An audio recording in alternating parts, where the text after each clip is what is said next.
Automotive. Welcome to the Millionaire Car Salesman Podcast, the #1 resource for automotive sales professionals, managers, and owners to learn how to make money, accumulate wealth, and to all out ball out in the auto industry. And now your hosts, Sean V. Bradley and L.A. Williams. 1, 2, 3, 4, Automotive. Hey everybody, this is Sean V. Bradley, president of Dealer Synergy and the creator of the Millionaire Car Salesman Facebook group, Millionaire Car Salesman Podcast, and Millionaire Car Salesman room on Clubhouse. And I am with a very, very good friend of mine. His name is Ghost Loke. His government name is DJ Verrett. My man is an actor from Sons of Anarchy, NCIS with LL Cool J, Wizards of Waverly Place with Selena Gomez, and a bunch of other fly shit we're about to get into. But DJ, say hello to the automotive industry. What's up, brother? Good morning, automotive industry. This is DJ, and I want to say, sell them cars. That's what's up, man, for sure, right? So DJ, talk to us. Tell us a little bit about just a little bit about your background, because why am I talking to a Sons of Anarchy, actor here? Like, what do you know about automotive? Tell me, didn't you go to a recent conference of mine? Yeah, I went to the IS 2022 in Philadelphia, hosted by Dealer Synergy, and it was one of the most amazing events I've ever been to, and I was grateful to be a part of that. So, yeah. That's what's up, man. So you were on a panel for like a motivation leadership panel, and we're going to get into your story in a second, but you also met a lot of car dealerships and started developing some relationships with these dealers, correct? Yes, I did. Developed a lot of relationships, got some education, and a lot of important information about the automotive industry. Yes, I did. Okay, so tell us a little about your story, man. Tell us the background. Like how the hell did you get from where you started, which we didn't tell anybody yet, to being an actor on Sons of Anarchy? It goes back. I copied the wrong cats. I'm from Los Angeles, California. Was in the street life in the early '80s. Made some poor choices. Copied the wrong cats. Selling those commodities back then, those negative commodities, went to prison. Everybody told on me. They gave me 20 years. I did 17 years off of 20. And then I got out and changed one, I changed one thing, Sean, after that 17 years of incarceration. What's that? Every damn thing. I changed every damn thing. So I was humble enough. I worked for a place that used to change oil. That's how I started learning this new stuff. Humbleness, from twirling Verizon wireless signs to changing your oil in your car. And one day, these people came up to me and said, do you think you could play a convict? Excuse me. I said, yes, I think I could. And that's how my acting career started on Sons of Anarchy. Okay, so let me rewind. So you were involved in some crazy shit as a kid, right? So you were a kid, you were a teenager. Yes. And you were involved in gang shit in Los Angeles. Mm-hmm. You got in trouble, and a bunch of people snitched on you, and you wound up doing 17 straight years in prison, right? Yes, sir. So, what's that like? What's again? I did a total of 6 years, 3 years in a juvenile facility and 3 years in the feds from 19 to 22. But damn, 17 years in maximum security prison and stuff like that. That's got to be crazy. Like, how did you not want to just fucking kill people or like kill the world? I don't mean literally, but maybe literally. I mean, yeah. I would be so bitter and angry that someone snitched on me and put me in a fucking cage for 17 straight years. Like, how did you decide not to be a savage and just fucking vent on the world? I did. I was. You were? Okay. Yeah. You went through that phase. There's no doubt about it. Back in 85, 86, there was so much competition in Los Angeles. So what we did was I was always a big thinker. As a young age. So what I did was, what some of us did, we took this hustle from Los Angeles and we took it to the East Coast, Midwest, St. Louis, Tulsa, Oklahoma. So we were like, what I paid in Los Angeles, I would like tenfold. So in the early 80s, 85, 86, we were going out of town and these youngsters were going out, making boatloads of money. My father figures, they taught me this hustle and they kind of groomed me like the Freeway Ricks, he was like one of my mentors. And one of my guys that who brought me to this way of life, he's the one that told on me and two of my other co-defendants. And so make a long story short, I pled guilty to 20 years. And I was 19 years old and I got released when I was 36. So yes, I was bitter. I was angry. I was like, F the world, F everybody. I gave my life, my will to the care of this hustle. And this is what happens. So yeah, I went through that stage of grief. So, and the reason why I'm asking, and some people might be watching this in the Millionaire Car Salesman group, like saying, what the fuck does this have to do with selling cars? Here's the thing I'm going to say to you is that you remember the Vice TV show that I was on? I Was a Teenage Felon. Yeah. This is what I got out of it. In season 2, there was not one, there was 2 people. Now, remember, there's only 10 episodes a season.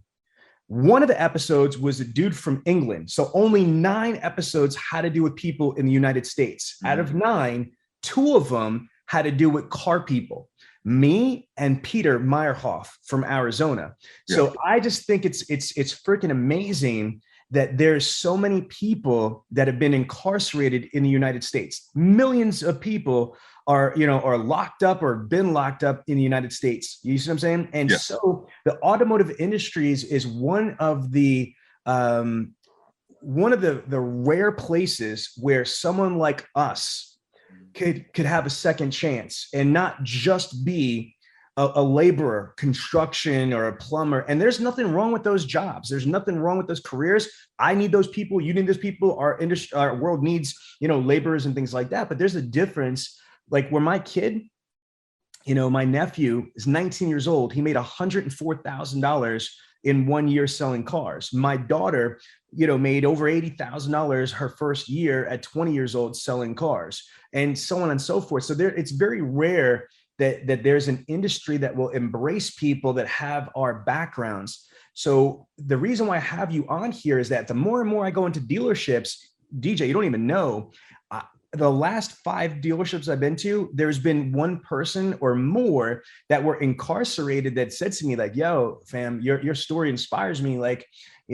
Cause I come from that background too. You know what I mean? Yes, and so let's talk about that. Let's talk about how the recidivist rate, right, is like 75, 80%, especially in the feds. That means that people that are incarcerated have a colossal amount or percentage of reoffending. And so, once you get into that trap, that maze, so to speak, of the legal system, it's really hard to kind of break out. And one of the problems is that people don't feel like they have options, like I can't get a job and things like that. Can you talk about that for a minute? Yeah. See, one of the things is that most of us try to cheat poverty through the hustle. And what I like about the automotive industry is that the past, they're going to take that past as an asset. Does that make sense? Take the past as an asset because they know how to wheel and deal, learn, but it's undeveloped. So we're going to take the same hustle from the street life and we're going to apply it and give it some validation in the car industry. And that's why Sean V. Bradley has been successful. That's why Sean V. Bradley and many men like you have been given opportunity for other people, for other men and women with what they say, a checkered past to become independent, So when you talk about that, and I see these young people out here who walk this way of life, they say, man, I made more money selling cars than I did selling drugs.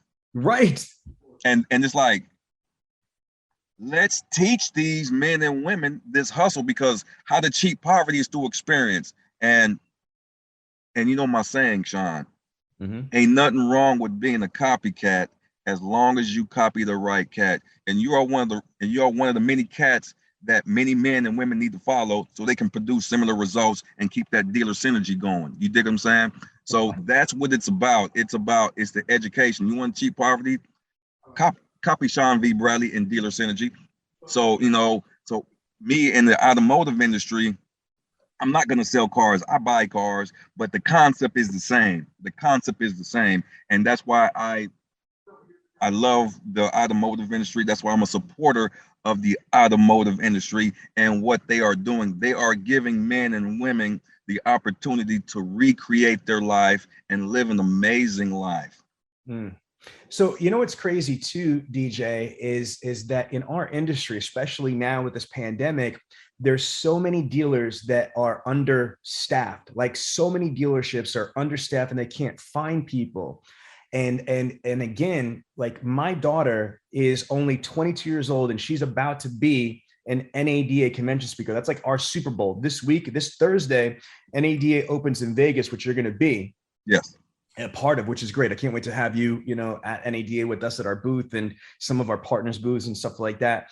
But this woman is doing a workshop with L.A. Williams, the blind master. It's titled "The Benefits of Hiring Employees with Disabilities and or Minorities." Okay, to me is that there are a lot of people that are potential candidates for employment, people that have disabilities. LA is blind. Mm-hmm. He's one of the most talented automotive professionals I've ever met. He's a beast. Amazing, right? Yes. But most people wouldn't think about hiring blind people or somebody in a wheelchair. But again, the disabled community is larger than the Hispanic community. It's pretty crazy.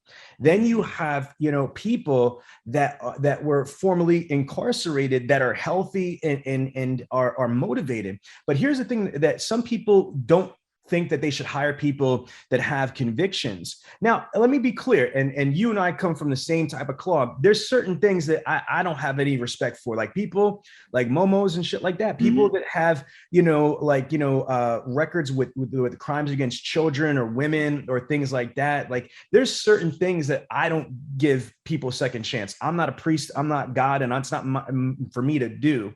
However, if you had some stupid shit and you didn't hurt people, you know what I mean, then you should be given another chance. Don't get me wrong. I'm going to say this on the record too. I just talked to Seth Ferrante on this. There's some people that need to be in prison because they're just straight crazy. I mean, there's some dangerous people. Yeah. Yeah.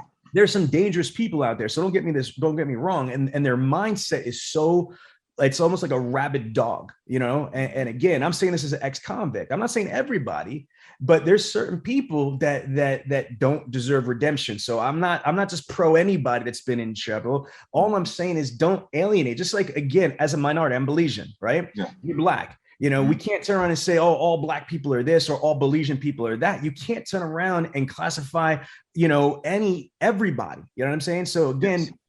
All I'm saying to dealers is be open-minded, because if we don't try to help people that were possibly incarcerated that show potential, then what do you think they're going to do? They're going to keep reoffending. Do you see what I'm saying? So again, yes. it's not just charity. Talk about that part for a second. Man, that is the main thing. You know, there's some, you know, I think a lot of people deserve second chances. And I'm gonna say, man, when I was in those USPs and in the maximum security prisons, there's some people that need to be in there, but let's move away from that. Now, what I like about the automotive industry and a lot of people that I've met at the IS 2022 in Philadelphia is that IS 20G, but yes, IS 20G. I'm sorry. It's all right. When I was able to share a little bit of myself with them, they opened up. A lot of them dealerships, owners of dealerships opened up. And they said, wow, that's amazing. And I said, man, give these men and these women an opportunity, because their skill set needs to be developed.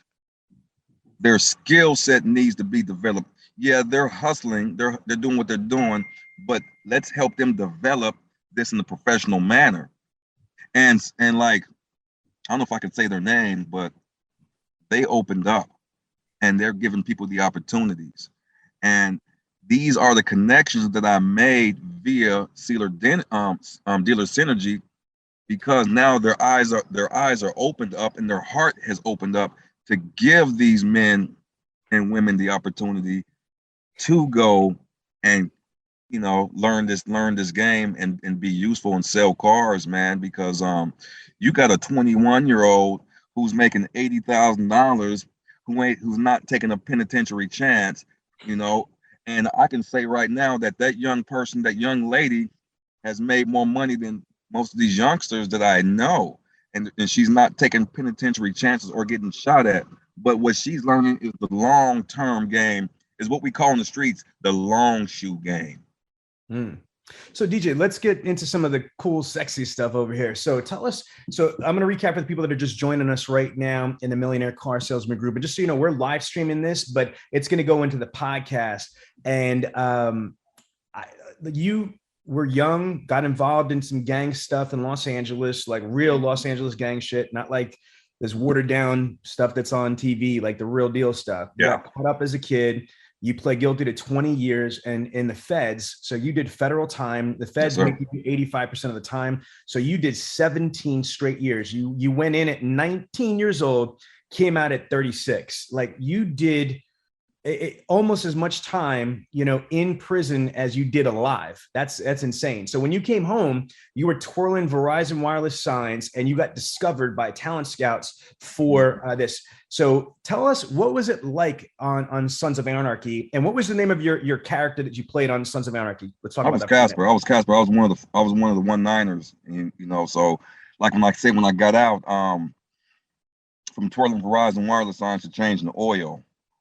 I had no clue what I was gonna do. Actually, Sean, I was gonna get back into this hustle, but change it. I was gonna take this 1989 game to the year 2007. But I changed one thing. I'm glad I had a moment of clarity. So here's what I like to say, man. I was at the right place at the right time because I was tuned in on the inside. You know what I'm saying? I knew I couldn't do another 20 years. I couldn't do another 17 years. So being at the right place at the right time, I got that opportunity to be on this damn TV show, right? So when she saw the tattoo, because the casting director, her name was Casper. Her last name was Casper. When she saw that, she was like, you definitely, it's that synergy, baby. It's that synergy. You know what I'm saying? So the universe has put me in positions to take this past as the greatest asset. So when I go on set for the first time, it's like, that's him right there. That's him right there. So when I got out, I was like 210 pounds. I was like yoked up. I used to have long hair. And so they were doing the scenes and they were like, man, this is, let's ask him if this is correct. To make a long story short I'm like, nah, I read it like, nah, that's not it right there. So there was an actor named Ron Perlman, Theo. So he's an actor, like Ron Perlman is like a legend in the game. Like he's done so much shit, man. Like from Hellboy, right, to he was the president of Sons of Anarchy and stuff like that. So that's crazy. You got to work with him and Charlie and everything. Yeah, Charlie. Charlie. He's called Jax in the show. Theo. DL. Oh, those are my friends. You know what I'm saying? I play golf with me and Ron. I can call him right now. It's crazy. And so they're doing a prison scene, and there was a former heavyweight champion named Michael Bent, and he's a big old dude, right? So they were like, "Hey DJ, is this correct?" I'm like looking at him like, nah. They said, "Well, how would this go?" I said, because he's this and that and blah blah blah, it'll go like this. So they're writing this stuff down. Now remember, I took a day off from twirling Verizon wireless signs. To go be on this TV show. $8.50 an hour to be on this TV show. That's crazy. So I did that, dog. I did that, and then they start writing this stuff down. And they's like, how's it look? And I was like, looks good. They said, okay. So I went back and he's like, hey DJ, we need you to do this. I'm like, what you mean do this? He said, well, you gave us this information. We're gonna pay you for this. And we want you to do that. That's crazy. And so I did it. So the first take, it scared them. It scared them because when I went inside to go, put him to sleep, I put the towel around his throat and I said, shh. Like, because it's a prison scene, right? Because he's a rat, he has to get done. So I did that and they were like, oh my God, that scared us. Let's run it again. So we did it again. And remember, me and Michael Bent became friends too, right? So all this stuff, I'm like, remember, I was only out like a year, right. And so I'm driving home in my 1993 Thunderbird with the passenger window that didn't work. And I'm like, I'm crying. It's like, how did this happen? A week later, I get blessed with a check in the mail. And it's like, wow, I think I can do this. I still twirl Verizon wireless signs. I still twirl signs. And I want to go back to the neighborhood and like, it's like, y'all can do this, but I couldn't go down there because of injunctions and things like that, right? Mm-hmm. So my PO, man, you know, working with Selena Gomez. The funny thing about Selena. Wait, let me go back because I'm gonna frame this, okay? So not only were you an actor on Sons of Anarchy, you were what's called a technical consultant. You were an advisor on the whole prison stuff. Can you tell us, you were there for years, right? It was multiple seasons, season 4. Where would you first start? Like what season did you start in? I think it was season 3. Season 3? 3, 4, 5. 3, 4, 5. 3, 4, 5. You know. So you were a recurring role on Sons of Anarchy for multiple years. Yeah, because Katie Seagal, was my neighbor. Yeah, she was my friend. You know what I'm saying? And then we were in the same book that became a New York Times bestseller. So it's like the synergy again. The synergy put you in the right place at the right time. You dig what I'm saying? So they would always call me back. And when I think it was season 4, when we're in the jail cell, right? Yeah. When you see Ron and Charlie fighting, yes, they were really fighting. Really? Yeah, that was a real fight because Ron had elbowed Charlie and his front tooth got knocked out right then and there. Oh, shit. Yeah, they were really fighting and Charlie got mad. And you will see me breaking everybody up and say, let them handle their business. And they were actually fighting. And so so after the fight was over, they had to send Charlie to go get his tooth fixed. But they were really fighting and so the last show I was in, the last episode I was in before they switched over was The Factory, because Charlie had to come save my life. They had the gun to the back of my head because we had a shootout with the Mayans, and we were in the clubhouse. So they came and Charlie was like, "Don't we need him? If you kill him, they're gonna start the war." And that's what we did, Man, like that's one of my favorite shows. I told you that before. Just the fact that you were able to be part of that from where you came from, to me, blows my mind. So yeah. Again, being an actor on that show is one thing, but I think it's mad props to you that you helped them redefine their prison scenes and their convict scenes to be authentic. And then let me tell you this one thing. Mm-hmm. When I worked with Todd on NCIS LA or LL Cool J, all right. So we're doing our thing, and Wait, stop. How did we get there? How did you get the gig with NCIS and LL Cool J? I want to hear that first. After these messages, we'll be right back. Attention auto dealers, you need an opportunity to do business. AutoWeb is one of the largest suppliers of high quality leads. I mean, high quality buyers. At a 10% closing ratio, you will be at less than $190 per car sold.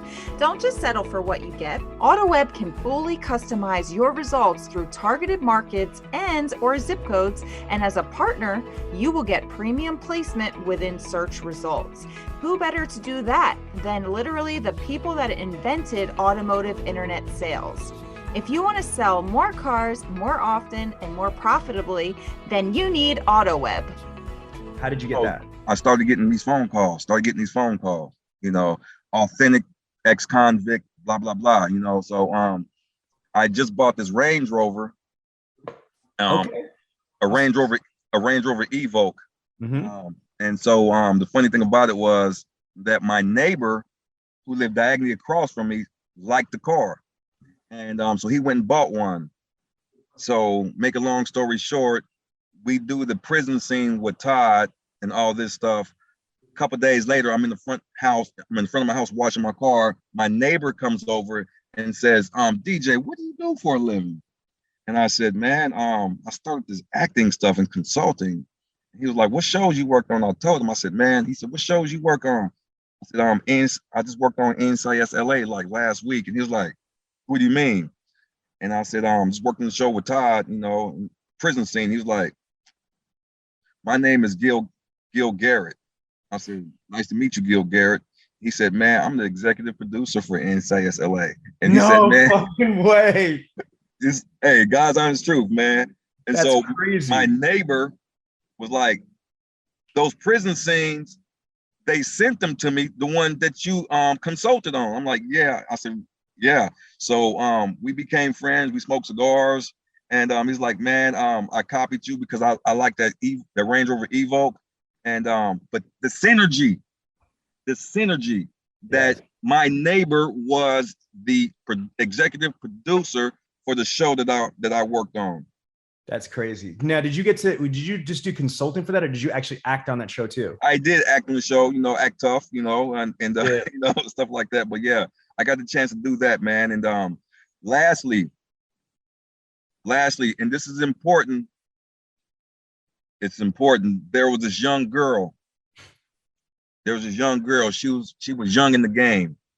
Her name was Stephanie. We're out there smoking cigarettes at a Hollywood event.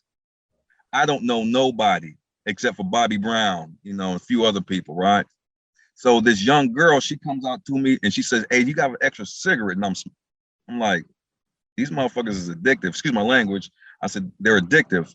And she says, and she's talking and she's like, what do you do? I said, I'm an actor. I'm beginning my, all this stuff, man. This is going to be important because the funny thing about it was she was nervous and she gave me a demo tape.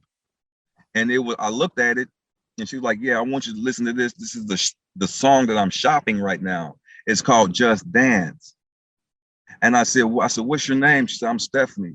And I looked on the thing. I said, so what's your stage name? She said, Gaga, Lady Gaga.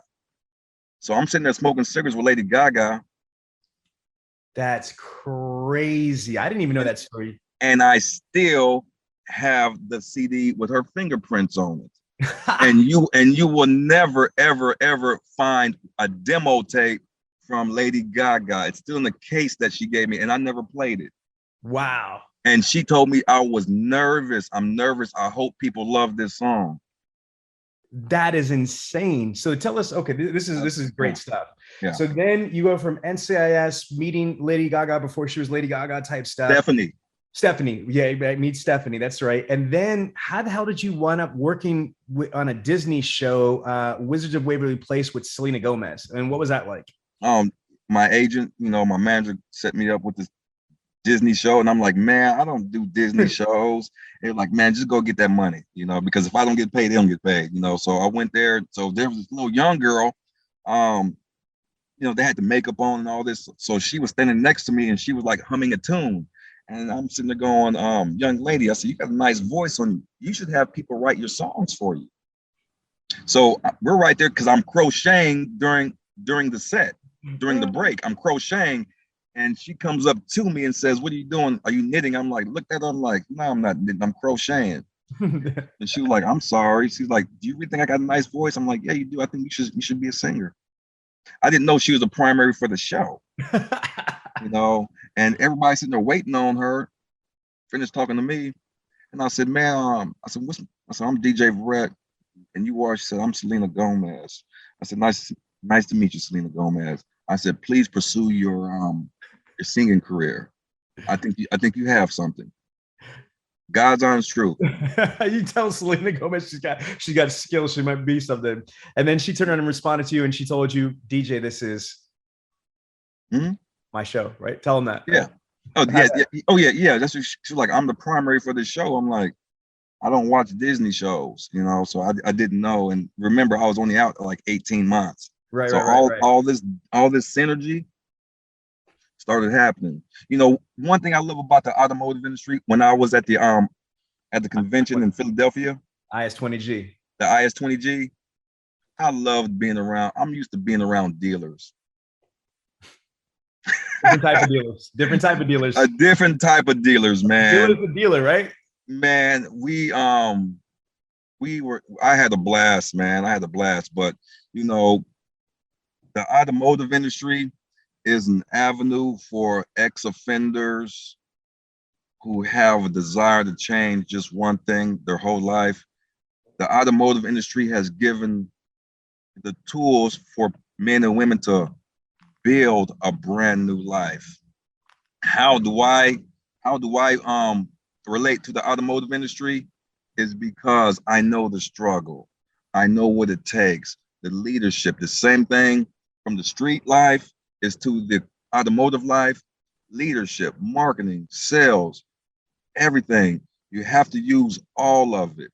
And I'm just happy and blessed that now that I can be a part of it in a small way, you know, and I don't think there's no industry like it because I think everybody I know has a car.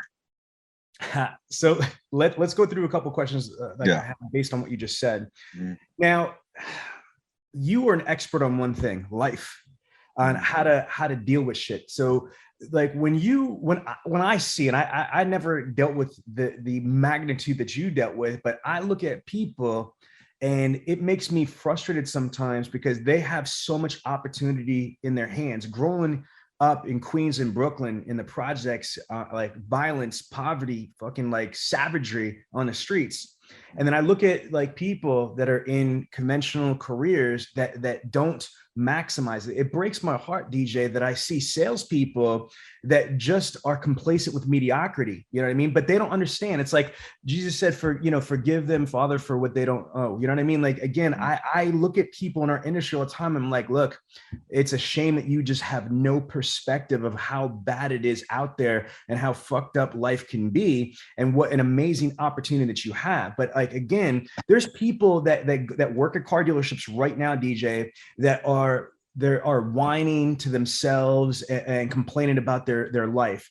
Oh my God, my life sucks. My life is hard, or I can't do this. I can't do that. What do you say to people, about like the victim mentality? You know what I mean? I'm not minimizing any trauma they've been through, but you got to turn around and eat that shit. You know what I mean? Like nobody is going to care about you more than you do. Nobody's going to give a shit about your kids more than you care about your kids. So you got to stop the little pity party, woman up or man up, and really take advantage of the opportunity. Because as long as you're breathing, you have opportunity. What say you? Stop counting your problems and count your blessings. Speak to them, DJ. Remember the first day. Remember the first day when you went to that dealership and they said you're hired. This is your office. You've been trained. Remember that feeling that I had, that you may have, and try to reignite that feeling one more again. It's the same thing when I tell where I work at. Let's remember, let's not become complacent. You got to challenge yourself. If I didn't challenge myself, Sean, on a daily basis, I wouldn't be where I'm at today. Am I still hungry? Man, my stomach is touching my back right now. That's how hungry I am. If you didn't challenge yourself, you'll be still at that car dealership with that office instead of training people. And this is the stuff that we have to empower and remind those in this industry. Challenge yourself, man. Woman, challenge yourself. Don't be complacent. Explore, develop, keep growing, stay hungry. I want your stomach to stay touching your back. And if I wasn't hungry, man, I wouldn't be where I'm at today. Man, I'm just blown away, DJ. You know what I mean? For me, like you personify the American dream, like where that's all is. We have the theoretically, for life, liberty, and the pursuit of happiness. I mean, like, again, you made some choices that society didn't think was okay. And you fucking paid the ultimate price. You gave up 17 years that you will never get back ever. And I don't mean to marinate in that shit, but that's the reality. You know what I mean? But you paid your time. And because we live in the situation that we do, you know what I mean? The country that we do, we have the opportunity to be all we can be. And you are truly maximizing that with what you're doing right now. I just think it's incredibly inspirational. So tell us, what motivates you and what drives DJ? One thing, that 17 years, instead of making lemonade, I make lemonade, but I make lattes now, baby. I make lattes out of that, and what keeps me driven and moving forward is that I know deep down on the inside of me that it's my responsibility to be a point of reference to say, yes, you can recreate your life, to stay hungry. So I know I've been chosen, like many of us been chosen, to be that point of reference, to overcome. Take them damn roller skates off and go hiking. Don't go hiking in roller skates. Right. So I took them roller skates off, Sean, and now I'm moving forward. And what motivates me is that I want to experience life. I want to be that point of reference for other people. I do have children. I like to be comfortable, but I also like to be of service. And so by dealing with that part right there, I am of service. You see what I'm saying? Do you know where I work at, man? Do you know if I showed you the camera that way? Yeah. I'm the clinical supervisor. I work in a jail. Right there. So not only are you an actor, you just filmed a movie, right? You've got stuff going on. You're still an actor, but your full-time gig is you work for the prison system. So wait a minute. Like, I knew that, but I want to drop it on our audience now. So you went full circle. You went from being a convict for 17 years to being a unit supervisor, right? A clinical supervisor. Clinical supervisor. There's no one that all of the correction officers work under you. Yes, I run the program of reentry. And the amazing thing about that is that when I was in the penitentiary in 1993, my counselor, the one I used to get my visiting forms to, is now my colleague. That's crazy. That's crazy. This is not a joke. Is that a federal facility or a state facility? State. It's a state facility. Okay. But that's the important factor is I encourage and provoke anybody that's listening, man, dream out loud. Dream out loud. If you don't challenge yourself, you're gonna stay on that couch. You're gonna stay on the couch, and like I said, man, SVB is one of the cats to follow, and there's many men like him, and and women out there, for KB, there's women to follow that too. You know what I mean? Learn this automotive industry if you want to do that, because I guarantee you, if a cat from the PJs bossed up, broke the systemic cycle of poverty within his family, and now is the father that he's always wanted to be to his children, you can too. Amen, brother. I can too. Sure. See, I follow you in, certain things, man, and you also inspire me, man. And LA Williams. Yo, right? He's a beast. Yeah, he's the blind master. He's like, in them old kung fu movies? Yeah. He's the sensei. Shaolin for sure, the master. Exactly. DJ, real quick, we have somebody from LA too, Craig Settles. He's been in our tribe for years. He's one of the managers from Los Angeles Mercedes-Benz. So LA Mercedes-Benz. He just said that this is so good. This stuff, like our conversation is dope. So do me a favor, give a shout out to Craig Settles. Craig Settles, what's going on, my brother? I'm gonna come through. We're gonna have a latte. Oh, Craig, you hear that? That's what's up, buddy. Real talk. My words and actions match. Absolutely. So DJ, you just mentioned that about inspiration. What's it like for you to see from my background to what I've achieved? Because you've mentioned it to me privately, like it's crazy, but I want this like out there, like, from your background to see what the automotive industry has done for me, my family, and for my friends. What are your thoughts on that? It was always waiting for you, Sean. Ooh. It was waiting for you all this time. It wants you to claim it. I think that the universe was telling SVB, hey, youngster, I'm trying to get your hard-headed ass attention. I'm gonna need to introduce you to somebody that's gonna help you change your life, so you can change somebody else's life, because that's what you've been doing, is changing lives but the universe was waiting for Sean. The universe was waiting for a DJ. I had to do 17 years, Sean. I had to.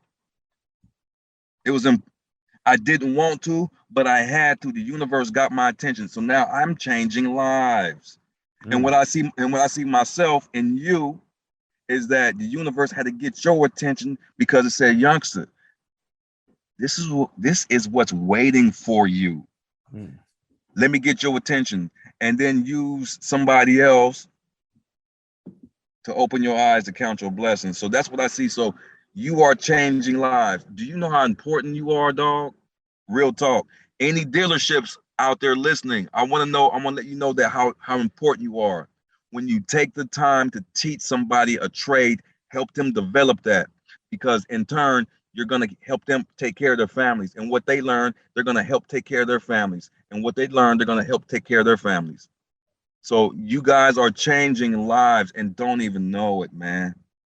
Yeah, well, no. Some people don't know it, especially those that are sitting complacent in those cubicles and thinking that they are achieving nothing. You are changing lives.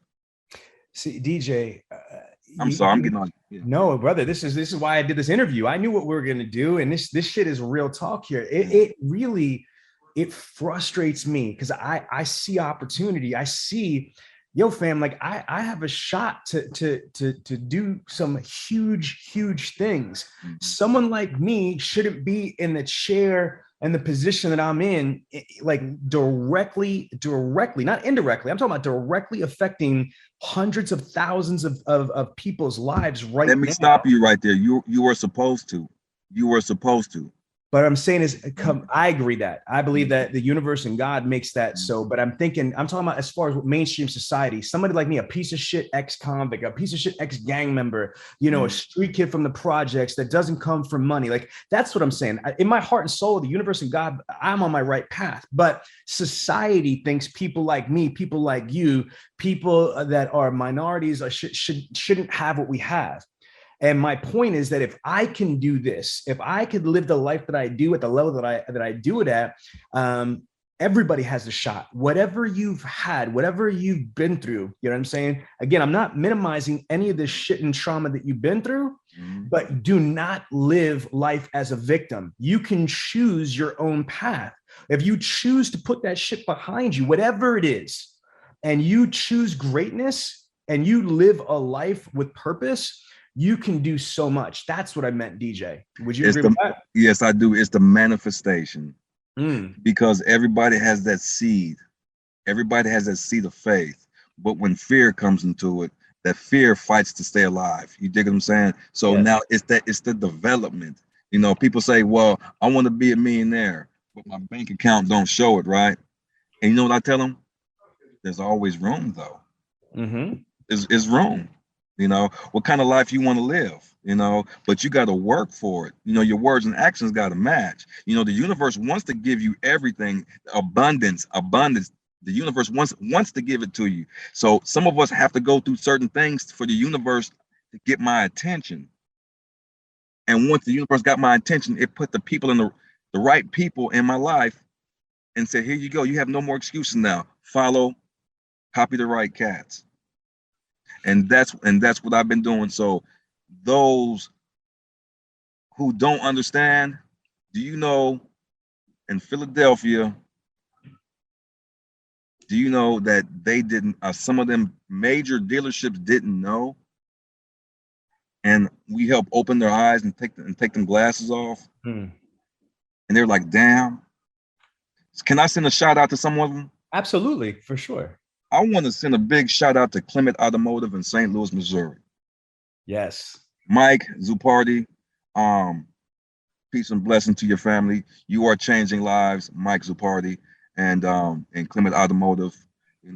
Shout out to them, man, because Raj is the Clement dealer principal, Evangeline, man. Jennifer, like all them people. They're all them people, man. Sure. So I just want to send a shout out to them right there, but it's the education, and it's like, man, and let's give people the opportunity, and because you never know who's going to be your best friend, as we start to wind down, what you're talking about is the laws of attraction manifestation. I believe in The Secret. Rhonda Byrne wrote the book. The late, great Bob Proctor just passed away. Then you got John Asseroff. Again, the laws of attraction. I feel everything that I'm doing right now was manifested. I believe that 100%. I don't believe that me and DJ met by accident on fucking Clubhouse and became such good friends. Again, we were meant to meet each other. He had to walk his path. I had to walk my path, but our paths are now, crossed, and we're going to synergize. Now, DJ, you're going to be at NADA, right? So yes, sir. When are you coming to Vegas from Los Angeles? I'll be there Thursday. All right, cool. So Thursday, and how many days you're staying in Vegas for? I'm staying Thursday, Friday, and I'm leaving Saturday afternoon. All right, cool. So then good. So if any dealers are planning to go to NADA, just drop your comments in here. And again, you could connect with DJ in Vegas and go from there, right? Would you love to meet dealer principals and GMs? Yes, sir, I would. All right, cool. So now, DJ, what's kind of awesome is that you've got now dealers that are hiring you for, like as a motivational speaker to talk to their teams. Yes. And, you've got also vendors that are hiring you to work their booths or to help them. So not only you acting, but you are a legitimate bona fide motivational speaker. I mean, to have somebody that went from one thing to change their life and to be a freaking, TV star and a movie star is just mind blowing to me. So if you guys are interested in DJ, maybe doing sales meetings for your people or doing an on-site or working at your booth or something like that, just put the information right here. And DJ, how could they get a hold of you? Like, you have a website? Yeah, they can go, they can always email me, or they can always go to my website, which is djverrett.net, www.djverrett.net. I'm going to put that in the comments, and I'll put that after this ends. I'll also put that in the description. Yeah. And you also got to talk about your book, man. You are an accomplished author. Tell everybody a little bit about your book and how could they get your book? It's called An Inside Job, man. It's From Life in a Maze to an Amazing Life. It talks about decisions and choices, and that's what we all got to do. We're talking about decisions and choices, and we also have to help people make decisions and choices. You can also get my audio book, which is on Audible, 7 hours of a beautiful story. Just go to the website and click the link, and love your support. I appreciate that. Yeah, absolutely, 100%. I'm also going to put that the link in the comments here after I go and post. DJ, any last comments you want to say as we wind down? Last statement. Man, I just want to say I appreciate you, Sean. I'm glad that you exist. I'm glad Dealer Synergy exists. And anybody that may be listening, let's count our blessings versus our problems. And again, ain't nothing wrong with being a copycat as long as you copy the right cat. Man, peace. I love it. So there you have it, the Millionaire Car Salesman Podcast. This podcast comes to you every week from the city of brotherly love, Philadelphia, Pennsylvania. If you have a question about the show or would like the chance to become a guest, feel free to contact us directly at 856-546-2440 or email us at millionairecarsalesman@gmail.com.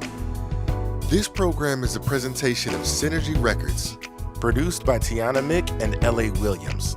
Production and engineering by L.A. Williams. The Millionaire Car Salesman Podcast is hosted every week by L.A. Williams and the Millionaire Car Salesman himself, Sean V. Bradley. The Millionaire Car Salesman Podcast can be found everywhere, so please don't forget to review, subscribe to, and share the show. Thanks for listening to the Millionaire Car Salesman Podcast, and remember, where I'm from, money provides options. The Millionaire Car Salesman Podcast is sponsored in part by Autoweb. If you enjoyed this podcast, then make sure to give it a thumbs up, subscribe, and leave us a review. Let some other folks know about it. Oh, and don't forget to join the Millionaire Car Salesman group on Facebook. We'll see you there.